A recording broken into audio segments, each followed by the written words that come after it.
Welcome to our Food for Thought session number 4 already. My name is Roy Smith, Manager Technology here in Royal Davids Wiener. And last session we stopped where we had the press cake. So from the cocoa liquor pressing, we got a cocoa butter and we got a press cake. Now in this session I would like to tell you about cocoa powder processing to make from this cake a cocoa powder. A lot of people will say, well, you have to just cool it. Cocoa powder needs to be stabilized. It's not just cooling, it is about stabilization. So from the cake, we're going to break it into kibbled cake and then pulverize it into cocoa powder. Cake breaking, I have another cake here. So basically what happens, we have the cake. In the industry it goes a bit automatic. Here we have to do it by hand. Now, so you can hear that all the cake, the big cake is now broken into kibbled pieces, which you can see here. Those are the kibbled pieces we can feed to the powder line. So we feed it up here. With cold air, those kibbled cake pieces are transported into the classifier mill. That's where it's pulverized into cocoa powder. By pulverization, you add energy. If you add energy, the temperature goes up. So the fat, which was still in our cake, 10–12%, is at that stage liquid. And this is what we need to stabilize. Again, this is not cooling, it's stabilization. So the cocoa powder is going out. In the cyclone, it's separated. The cocoa powder drops down and the air goes through the filter and it's going to be cooled again. So during the transport to the cyclone, this is where we cool the powder. We cool the powder, then we put it in the cyclone. We leave it in there for 15 minutes. This allows the cocoa butter, which is still in there, this 10–12%, to crystallize. Before we have an uncontrolled crystallization, we transport it to the next stage, again with cold air. And in this step, this is where we take the crystallization heat out and where the right crystals are formed for a stable cocoa powder. Now, why do we want to have a stable cocoa powder? Cocoa powder needs to be stabilized. Well, you can see it in terms of color. Color is an important factor for an incoming check, but the main issue is you don't want to have lumpy cocoa powder with lumps. You want to have a free-flowing cocoa powder. And for this reason, you need to stabilize the fat inside the cocoa powder. If you do not do this in a correct way, during storage and transport, there is a wild crystallization. Crystallization heat is not coming out, and you get a lumpy cocoa powder. And that's not what customers want. So, you can measure this. This crystallization you can measure. You have seen the lab in session number 2. This is where we have a DSC equipment where we can actually really measure the crystallization. But there's also a quick method. If you do not have a lab, if you do not have this expensive equipment, then there is another quick method to know if your stabilization is in the right area. If you have done your stabilization of your cocoa powder in the correct way. And to show you this, I'm here with Dane, my colleague Dane de Hennepe, and he will explain to you about this method. Dane, tell me, what do we have here? I see thermos flasks, I see temperature sensors. What's going on?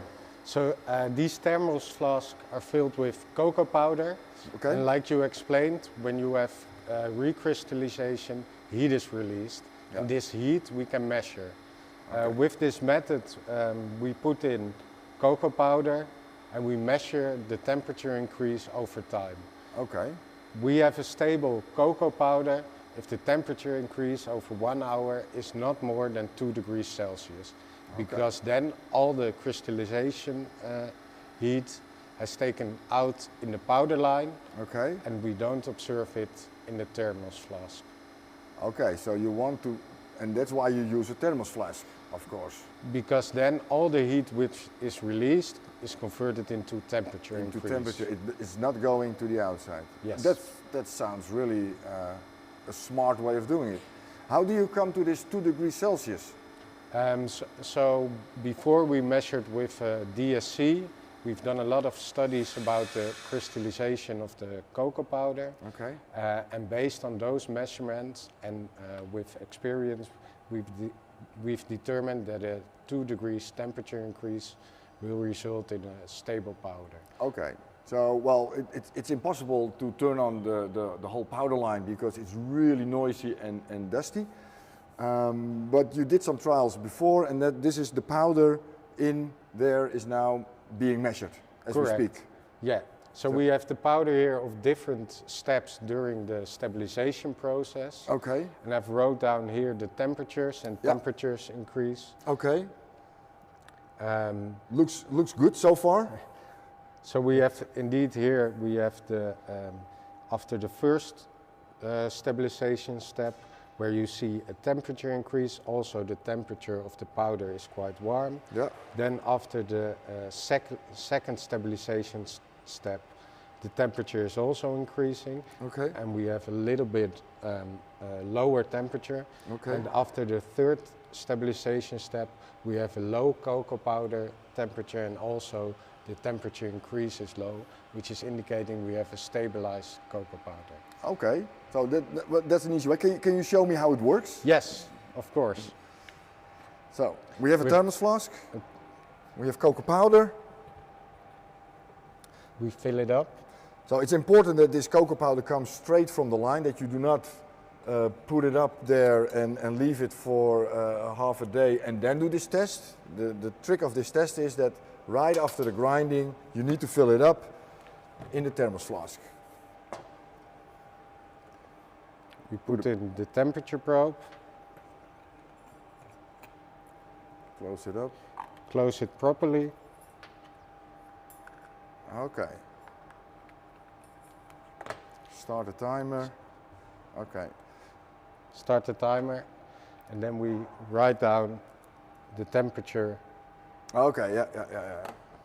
So basically, what we have here then is after 1 hour, we know if the cocoa powder is well stabilized or not. Correct. It's a relatively quick method. The other way you could also do it is wait 1 day and evaluate the cocoa powder in your bag. Yeah. But then you need to wait 1 day, and this gives a relatively quick. In 1 hour, a solid answer.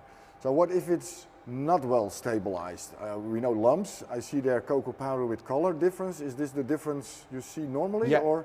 So we have here two cocoa powders. It's the same cocoa powder, but one is stabilized and the other one is not stabilized. And you can see there's a color difference.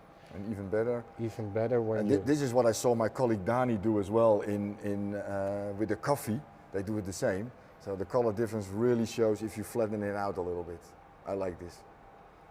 But again, so whether you're in coffee or in cocoa, this kind of color differences shows you very well the way if it's stabilized or not. Correct. So if you did it in a proper way, you know this within an hour, and then you can safely pack your cocoa powder and store and transport it without having lumps or customers complaining that they have a cocoa powder which is lumped. Correct. Okay, well, thank you very much. This is for our fourth session, and I look forward to welcome you on our next session, the fifth session. Bye bye.